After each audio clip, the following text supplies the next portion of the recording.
This started about 3 weeks ago, and I'm still trying to make sense of what I saw that night.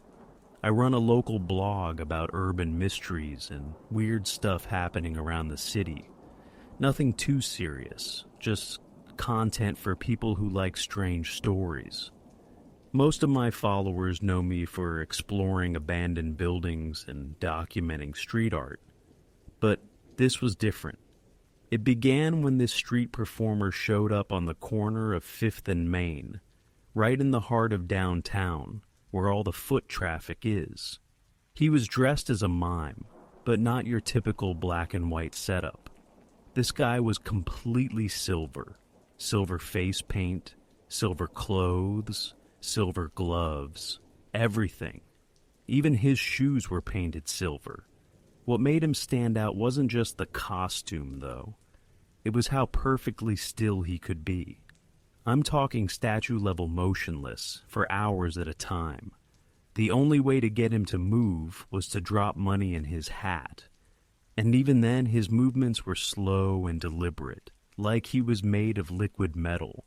I started filming him for my blog because my followers were always asking about street performers downtown. The first few videos did pretty well. People were fascinated by how long he could hold a pose. Some comments joked that he might not even be human, just a really good robot or mannequin. But there was something unsettling about watching him for extended periods. Most street performers break character occasionally. They'll scratch an itch, shift their weight, make eye contact with someone in the crowd. Not this guy. When he was still, he was completely motionless. When he moved, it was only the exact movements his act required. After about a week of occasional videos, my audience started requesting more content about the silver mime. They wanted to know when he showed up, when he left, if he ever took breaks. The mystery was becoming more popular than my usual urban exploration stuff. That's when I decided to do a 24-hour live stream. I'd set up multiple cameras to monitor the corner and see if I could catch him arriving or leaving. Maybe figure out who he really was under all that silver paint. I started the stream on a Friday morning around 8 a.m. when the mime typically appeared. Sure enough, he was there at his usual spot by 8:30, already in full costume and character. The chat was excited. Over 200 people watching live as I tried to solve the mystery. During the day, everything was normal. Tourists and office workers would drop change in his hat. He'd perform his slow-motion routines, then return to perfect stillness. I kept up commentary for the stream, pointing out details about his technique and responding to chat questions. As evening approached, the crowd on the street started thinning out. Fewer people meant fewer donations, which meant less movement from the mime. By 9 p.m., he'd been completely still for almost an hour, just standing there like a silver statue. Maybe he's waiting for more people, I told my stream. Or maybe this is when we finally see him break character. But he didn't break character. As the night got later and the street emptied out, he remained in the exact same position. Same pose, same angle, same expression hidden behind that silver face paint. By midnight, there were maybe 50 people still watching the stream. The street was completely empty except for the occasional car passing by. The mime hadn't moved in over 3 hours. "This is getting weird," I said to the chat. "Normal people can't stand still for this long. My legs would be cramping." One viewer commented that maybe he leaves when there's absolutely nobody around to see him. Another suggested he might be waiting for a specific time, like 3 a.m. or dawn. I decided to stick it out. The mystery was too interesting to abandon now, and my viewer count was actually growing as word spread about the unusual marathon stream. Around 2 a.m., I was getting tired and starting to zone out. The chat had slowed down to just a few dedicated viewers making occasional comments. The mime had been in the same position for over 5 hours now, and I was beginning to think he might actually be some kind of mechanical figure. That's when I noticed something in the chat that made me look more carefully at the screen. Did his head just move? I rewound the stream a few seconds and watched again. The viewer was right. The mime's head had shifted slightly, maybe just an inch or two, but it was definitely a movement. Probably just adjusting his balance, I said, but I was staring more intently at the screen now. Then, at exactly 3:17 a.m., according to my stream timestamp, it happened. The mime's head began to turn, not quickly, not like a normal person looking around. It was an incredibly slow, mechanical rotation, like a security camera panning across a room. His body remained perfectly still, but his head kept turning, degree by degree, until he was facing directly toward my camera. But it didn't stop there. His head kept rotating, slowly, unnaturally, until it had turned almost completely around, far beyond what any human neck could manage. The silver face was now looking directly at me over his shoulder, his body still facing the original direction. The chat exploded with comments, but I couldn't look away from the screen. Even through the silver face paint, I could see his eyes now. They were fixed directly on the camera lens, like he was looking straight at me through that impossible angle. The worst part was that his expression hadn't changed at all. His face still had the same neutral mime-like appearance, but his eyes were completely focused and aware. He wasn't performing anymore. He was watching. He stayed like that for what felt like forever, just staring directly into the camera. The chat was going crazy. People asking what was happening, if this was part of the act, if I was seeing what they were seeing. I wanted to end the stream. Every instinct was telling me to shut off the camera and get out of there, but I was frozen, staring back at this thing that had been pretending to be a street performer. After about 2 minutes of direct eye contact through the camera, the mime's head slowly rotated back to its original position, that same impossible mechanical movement in reverse. Then he was still again, like nothing had happened. I ended the stream immediately, didn't say goodbye to the chat, didn't explain what had just occurred. I just shut everything down and went home. The next morning, I went back to the corner to see if he was there. The spot was empty. I waited around for hours, but the silver mime never showed up. He hasn't been back since. I've gotten hundreds of messages from viewers asking about that night, wanting to know if it was real or some kind of publicity stunt. Some people have gone to the corner hoping to see him themselves, but he's never returned. I still have the stream footage saved, and I've watched that moment probably 50 times. Every time, it's the same thing. That slow, deliberate turn toward the camera, those aware eyes staring directly through the lens. I don't do live streams anymore, and I avoid that corner completely now, even in broad daylight. Because sometimes, when I'm filming other content around the city, I get the feeling that something silver is watching me from just outside the camera frame, waiting for the right moment to turn its head and look directly at me again.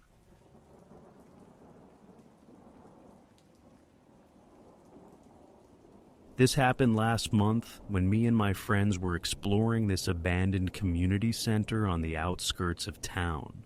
We'd been urban exploring together for about 2 years, just 4 guys who liked checking out old buildings and documenting what we found.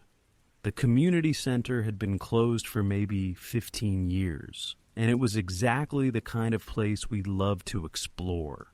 3 stories, lots of rooms to check out, and plenty of weird stuff left behind when they shut it down. We'd already been through most of the building. Old offices, a gymnasium with rotting bleachers, some classrooms with desks still stacked in the corners. Standard abandoned building stuff.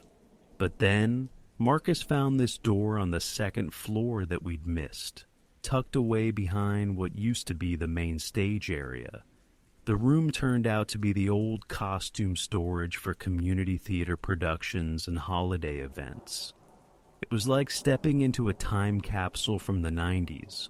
Racks of dusty costumes, boxes of props, fake Christmas trees, Halloween decorations, all that kind of stuff. Jake immediately started going through the costume racks, pulling out ridiculous outfits and making jokes about the fashion choices. Tyler found a box of old wigs that made him look like a rejected member of an 80s hair band. We were all laughing and messing around with the stuff, taking pictures for our exploration blog. That's when Jake found the mask. It was sitting in a cardboard box labeled Halloween Festival 1994, along with some other decorations. The mask was this really ugly latex clown face. Not the fun circus clown kind, but more like something designed to give kids nightmares. The face was pale white with exaggerated red lips stretched into this permanent grin that was just a little too wide. The eyes were these dark, hollow holes that seemed to go deeper than they should. What made it worse was the smell. Even after sitting in a box for 30 years, it still had this weird chemical odor mixed with something else I couldn't identify. Something organic and unpleasant. "Oh man, check this thing out," Jake said, holding up the mask. "This is nightmare fuel right here." The latex felt thick and heavy, like it was made to last. There were some cracks around the edges where it had aged, but overall it was in decent condition for something that had been sitting in a box for almost 30 years. "Put it on," Tyler said, already pulling out his phone to record. "Do some creepy clown stuff for the blog." Jake grinned and pulled the mask over his head. It fit perfectly, covering his entire face and head like a hood. The grin on the mask looked even more unsettling when someone was actually wearing it. "How's this for scary?" Jake asked, his voice muffled by the latex. He started doing exaggerated clown gestures, pretending to juggle invisible balls and miming like he was trapped in a box. We were all cracking up, recording him as he acted out this ridiculous clown routine. The mask made everything funnier because his voice sounded so weird and distorted coming through the latex. After about 5 minutes of fooling around, Jake reached up to pull the mask off. Guys?" he said, his voice still muffled. "I think this thing is stuck." Marcus laughed. "Come on, man, quit messing around." "No, seriously," Jake said, and I could hear a slight edge in his voice now. "I can't get it off. It feels like it's stuck to my skin or something." We figured he was just having trouble finding the edge of the mask to pull it up. Tyler went over to help him, reaching up to grab the bottom edge where it met Jake's neck. "What the hell?" Tyler said, frowning. "Dude, there's no edge here. It's like it's part of your skin." That got our attention. Marcus and I moved closer to look, and Tyler was right. Where the mask should have ended at Jake's neck, it seemed to blend seamlessly into his actual skin. You couldn't see where the latex stopped and Jake started. "That's impossible," Marcus said. "It's just latex. Help me pull it." Marcus grabbed one side of the mask while Tyler grabbed the other, and they both tried to pull it up and off Jake's head. But it wouldn't budge. It was like the latex had fused with his skin. "Guys, you're hurting me," Jake said, his voice getting more panicked. "It feels like you're pulling too hard. I can feel it tugging at my skin underneath." When they let go, we could see where they'd been trying to pull the mask, but it still had no visible edge. It just blended seamlessly into his skin like it had grown there. We stepped back, and that's when I really looked at the mask. Jake's voice was clearly coming from inside it, but the mask itself wasn't moving at all. The mouth stayed in that same frozen grin, even while Jake was talking. "Jake, move your mouth," I said. "Like, try to change your expression."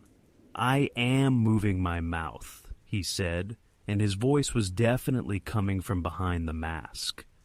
But the mask's face remained completely still, that horrible grin never changing. That's when we heard the first scream. It was muffled and distant, like it was coming from somewhere far away, but it was definitely Jake's voice. The weird thing was, we could still hear him talking normally at the same time. "Did you guys hear that?" Jake asked in his regular muffled voice. But underneath that, we could all hear this other sound, panicked, desperate screaming that seemed to be coming from somewhere deep inside the mask. The screaming wasn't just fear. It was the sound of someone trapped and unable to get out. Pure, desperate panic. "Jake, what's happening?" Marcus asked, his voice shaking now. "I don't know," Jake's normal voice said, "but something's wrong. I can't breathe right, and I keep hearing this screaming, but it's not me. I mean, it sounds like me, but I'm not screaming." The muffled screaming was getting louder and more frantic. It sounded like someone trapped in a small space, fighting to get out. But Jake's regular voice kept talking over it, trying to explain what was happening. Tyler grabbed the mask again and tried to pull it off, but Jake immediately started yelling in pain. "Stop! Stop! You're gonna rip my face off!" But the screaming from inside the mask was getting more desperate, more terrified.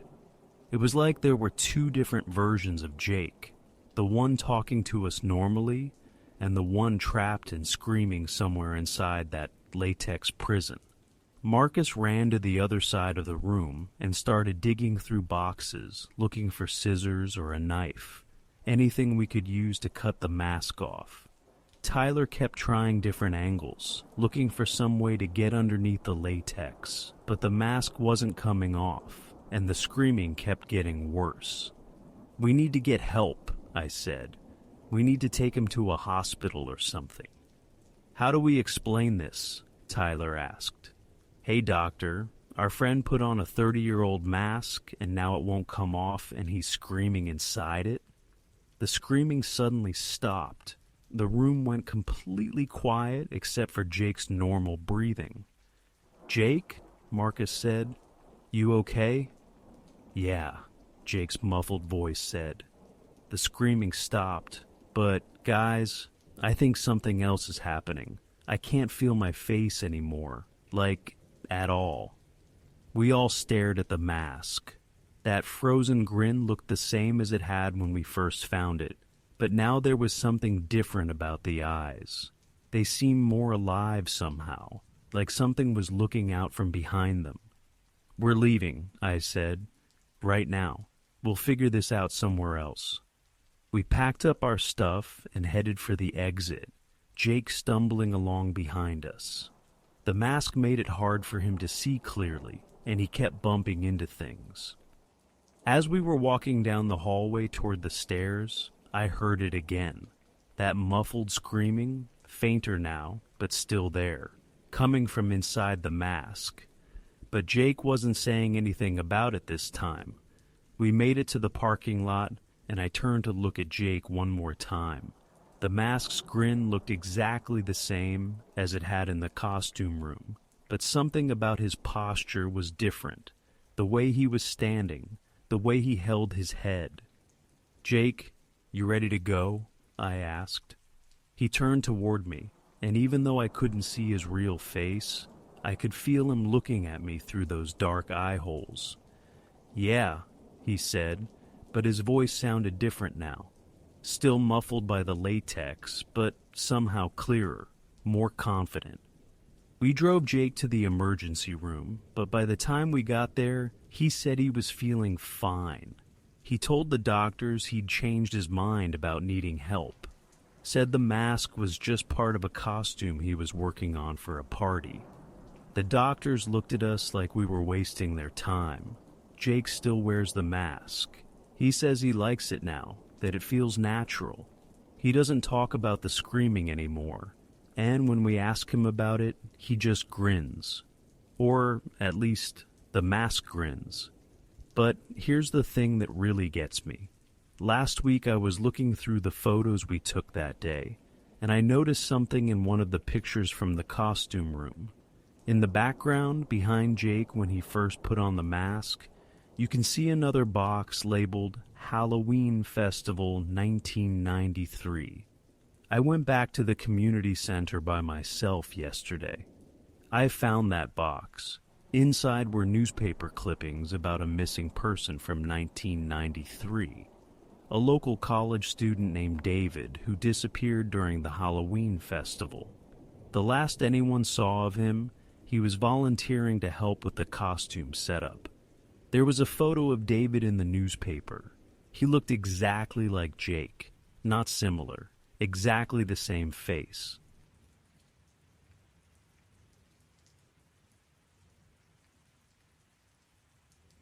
I've been digitizing old VHS tapes as a hobby for about 2 years now. There's something satisfying about preserving these forgotten pieces of media before the tapes degrade completely. Most of what I work with is pretty standard stuff. Family videos, old movies, random TV recordings people made in the 80s and 90s. Last month, I got a box of tapes from an estate sale that turned out to be recordings of a local children's show called Poppy's Playhouse that aired on our community access channel from 1994 to 1997. I'd never heard of it before, but the person selling the tapes said their late father had worked at the TV station and kept copies of everything they produced. The show was typical low-budget children's programming. The main character was a clown named Poppy, who would tell stories, teach simple lessons, and interact with kids who called in during the live segments. Poppy wore the classic white face paint with a bright red painted smile that stretched from ear to ear, blue wig, and a colorful polka dot costume. What made the show unique was that it was filmed in this old theater downtown that had been converted into a TV studio. The stage setup gave it this slightly eerie vintage feel, with dark corners and old curtains in the background that the cheap lighting couldn't quite reach. I started working through the tapes chronologically, beginning with episodes from 1994. The early shows were pretty charming in that amateur community TV way. Poppy had this gentle sing-song voice and seemed genuinely good with the kids who called in. Nothing particularly strange or memorable. But as I got into the 1995 episodes, I started noticing something odd. During certain moments, usually when the camera would pan away from Poppy or lose focus for just a second, his painted smile would change. Instead of the cheerful grin, his mouth would briefly show this twisted, malevolent expression. Like someone had painted over the smile with something darker and more sinister.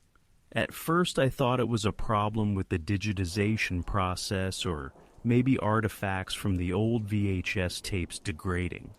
Analog video can do weird things when it's deteriorating, but the more episodes I processed, the more I realized this wasn't a technical issue. The expression changes were too consistent and too deliberate to be random video corruption. They lasted exactly long enough to be noticeable if you were paying attention, but short enough that a casual viewer would miss them entirely. What made it worse was the way his eyes changed too. During those brief moments, the painted white around his eyes would seem to darken, like shadows were falling across his face from the inside. and his pupils, barely visible through the eye holes in the white paint, would dilate until they were just black voids staring out from that twisted red frown. I started going through the footage frame by frame, looking for these moments more deliberately. What I found made my skin crawl. In episode after episode, whenever the camera wasn't directly focused on Poppy's face, his painted smile would shift into this horrible grimace. The red lips would curve downward into a frown so exaggerated it looked demonic. But the moment the camera refocused on him, the cheerful smile would be back in place. It wasn't makeup changes or different costume pieces. It was like his face was actually transforming for those split seconds when he thought no one was looking directly at him. The weird part was that his voice and behavior never changed during these moments. He'd continue talking to the kids in that same gentle, friendly tone, even while his face showed this expression of pure malice. By the time I got to the 1996 episodes, the facial changes were happening more frequently, sometimes multiple times per episode, and they were lasting longer, up to 3 or 4 seconds instead of just a brief flicker. In one episode from late 1996, there's a segment where Poppy is reading a story about friendship to a group of kids who had come to the studio. The camera pulls back to show the whole group, and for nearly 10 seconds, while he's talking about being kind to others, his face shows this twisted, angry expression that's absolutely chilling. The kids don't seem to notice. They're all smiling and listening attentively, but watching it now, knowing what to look for, it's like seeing a predator wearing a mask around prey. I became obsessed with finding out more about the actor who played Poppy. The show's credits just listed Poppy the Clown, with no real name given. I started digging through local newspaper archives and TV station records, trying to find any information about the show's production. What I found was disturbing. The actor's name was Thomas Brennan, and he disappeared without a trace in March 1997. According to newspaper reports, he simply stopped showing up for work at the TV station. His apartment was found undisturbed. His car was still in his driveway. But Thomas was gone. The police investigation turned up very little. No signs of foul play. No indication he'd planned to leave town. No financial problems or personal conflicts that might explain his disappearance. He just vanished. Poppy's Playhouse was canceled immediately after his disappearance. The TV station manager told reporters they couldn't find a replacement who could match Poppy's unique connection with children. Reading those words now, knowing what I've seen in the footage, they take on a much darker meaning. But here's where things get really unsettling. Ever since I started researching Thomas Brennan and his disappearance, I've been seeing clowns everywhere. Not obviously, not in ways that seem connected or threatening, just clowns appearing in my daily life more often than they should. A street performer in clown makeup busking outside the coffee shop I go to every morning. A person in a full clown costume walking through the mall when I was there last weekend. Someone in white face paint and a red nose sitting 3 rows behind me at the movie theater. Each time, they're just standing there or going about normal activities.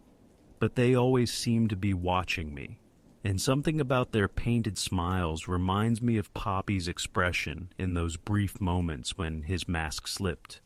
I've started taking different routes to work, shopping at different stores, changing my routine to avoid the places where I've seen them, but they keep appearing, always at the edge of my vision, always watching. Last night I was working late in my home office, digitizing more episodes from 1997, the final batch before the show was canceled. In one of the last episodes, recorded just days before Thomas disappeared, something different happened. During a segment where Poppy was supposed to be teaching kids about colors, the camera lost focus for a moment. When it refocused, Poppy was staring directly into the lens with that twisted, malevolent expression. But this time, he wasn't talking to the kids in the studio. He was looking right at the camera, right at me. And his voice dropped to a whisper that somehow came through clearly despite the poor audio quality of the old tape. "I know you're watching," he said, his painted frown stretching impossibly wide. "I know you've been looking for me." The segment continued normally after that, but I haven't been able to shake the feeling that Thomas Brennan, or whatever Thomas became, knows I've been digging into his story. This morning, there was a red balloon tied to my mailbox, just sitting there like someone had left it overnight. I live alone on a quiet street. There are no kids in my neighborhood, and it's not anyone's birthday. I keep thinking about those newspaper articles, about how Thomas Brennan just disappeared without explanation, about how the police never found any trace of what happened to him. And I keep wondering if maybe he didn't disappear at all. Maybe he just found a better way to hide in plain sight, wearing different faces, different smiles, always watching for someone who might recognize what's underneath the paint. I haven't left my house in 2 days. Every time I look out the window, I see them. Clowns standing at bus stops, walking past my house, sitting in parked cars, always smiling those painted smiles that don't quite reach their eyes. I know they're waiting for something. I just don't know what.